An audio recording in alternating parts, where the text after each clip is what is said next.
In the digital age, the cat and mouse game between cybercriminals and cybersecurity experts is ever evolving.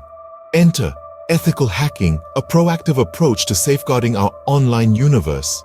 Imagine this, a fortress. It's mighty, impenetrable, or so it seems. Now imagine a trusted ally, testing each brick for strength, each gate for resilience. That's an ethical hacker, a white hat hero in a world of black hat villains. They find vulnerabilities before the bad guys do, patching up weaknesses, strengthening defenses. Ethical hacking isn't about causing chaos. It's about preventing it. From securing your favorite sports streaming site to protecting sensitive government databases, ethical hacking is the unsung champion of our interconnected world. So next time you safely log in, remember, a white hat hacker made that possible.